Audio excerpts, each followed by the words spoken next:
प्रजातंत्रात्मक भावना के विकास का सिद्धांत। प्रजातंत्र की भावना का अर्थ है जिस देश में हम रहते हैं उस देश की जो प्रजातांत्रिक स्वरूप है उसके अनुकूल हम अपना विकास करें, अर्थात अपने बालकों का विकास करें, उन भावनाओं के प्रति उनका वह दृष्टिकोण विकसित करें ताकि वह हमारी जनतंत्रीय भावना को सुदृढ़ कर सके। नवीनता की खोज का सिद्धांत। पाठ्यक्रम एक ऐसा विषय वस्तु से भरा हो जिसमें बच्चे अनुसंधानकर्ता बन जाएं, वह हर नवीन चीज़ों को खोज सकें, उनकी रुचि और उनकी जागरूकता नए चीज़ों के नए ज्ञान को प्राप्त करने की ओर हो। उसके बाद सहसंबंध का सिद्धांत। सहसंबंध का सिद्धांत को रिलेशन विद द थ्योरी, इसका अर्थ यह होता है कि अन्य विषयों के साथ और भी जो दूसरे विषय हैं उसके साथ और एक दूसरे विषय का क्या संबंध हो, इन संबंधों से विषय के प्रति जो आत्मनिर्भरता है उससे उसका एक नवीन दृष्टिकोण विकसित होगा और यह उपागम जो है उसके सर्वांगीण विकास के लिए अत्यंत उपयोगी सिद्ध होगा।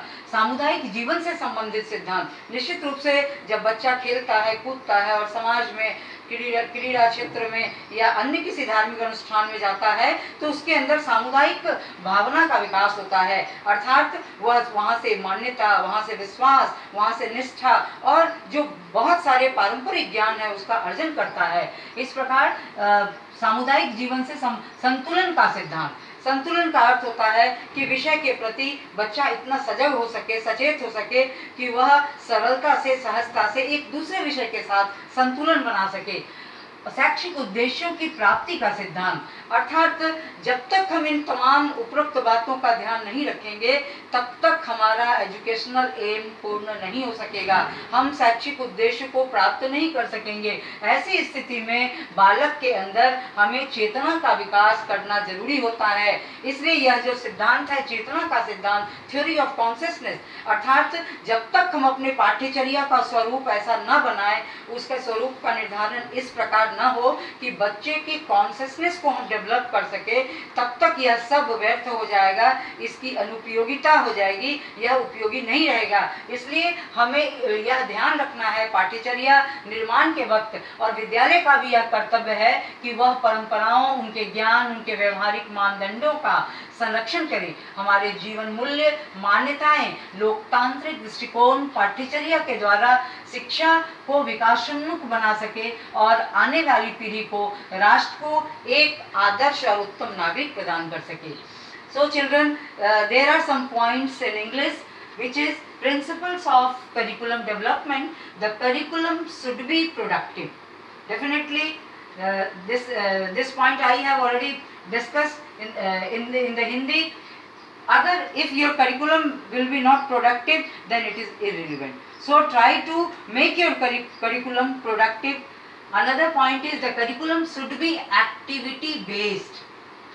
Everybody can understood, because activity based means children can take interest how to do the work, how to complete the things which is based on the activity. Another thing is that the curriculum should be new knowledge oriented. Definitely, if your curriculum will be not innovative, then children cannot generate their knowledge, they cannot think about new approaches, new things. Another thing is that the curriculum should be child oriented. Definitely, if it is not useful for the child, it is not important for the child, then it is irrelevant, it is not useful for the child. Another one is that the curriculum should be human development oriented.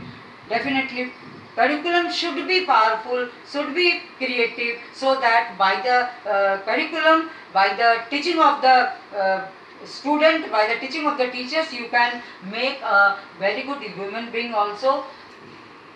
Another point, principle of conservation, principle of forward looking, principle of creativity, principle of flexibility, principle of maturity, principle of utility, principle of totality, principle of significance, principle of LPG. LPG means liberalization, privatization and globalization. It is the basic principle of the curriculum, because On the basis of these principles, you can make innovative curriculum so that children can develop their new aspects, say, new visions to understand the world also. Principle of values.